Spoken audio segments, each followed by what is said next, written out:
McDonald's started out in the year 1940 in San Bernardino, California. It was just a small burger joint, but in 1954, Ray Kroc took the business over and turned it into a corporation that now amasses over 41,000 locations all across the globe. And when I started researching McDonald's, I really didn't know what to expect, but I found two things that really stood out to me.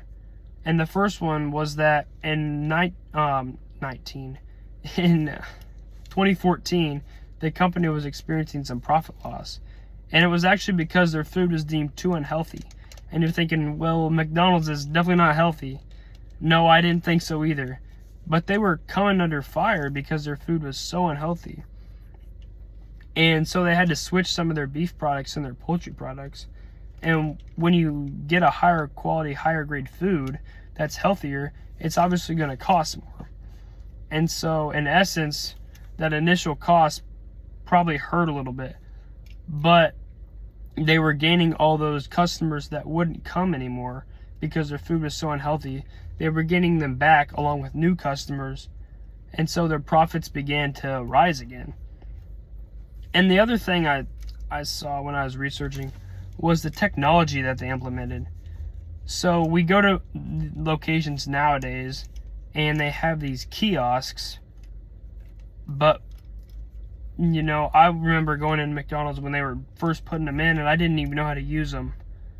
And my mom and dad were always like, no, like we're gonna go talk to somebody. That's not how this works. And that was fine in 2018. But then COVID hit in 2020 and businesses had to just completely shut down.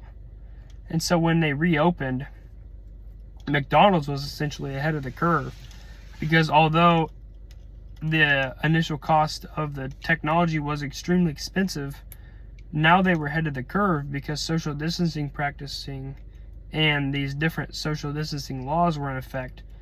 And so you didn't have to talk to anybody. You could get your food without even seeing anybody because you ordered on the machines. And then, or you order off of the Uber Eats app or just your app in general, the McDonald's app in general. And now you didn't even have to talk to anybody or see anybody. And you could practice these social distancing laws just the same way that you could pre-COVID. And so that actually saw McDonald's profits increase again because they were so far ahead of the curve to begin with. I chose McDonald's because I go there a lot, and now that I don't have a McDonald's at home, so now that I'm in Moberly, I tend to go there probably more than I should. But I just kind of wanted to know the whys. Like, why does McDonald's have certain items on their menu at certain times of the year? And just kind of how McDonald's operates on a day-to-day business basis. Now I know I'll continue to go to McDonald's, and I'll definitely continue to buy from them, even though their products might be unhealthy. I think it tastes good, and I'm here for them. So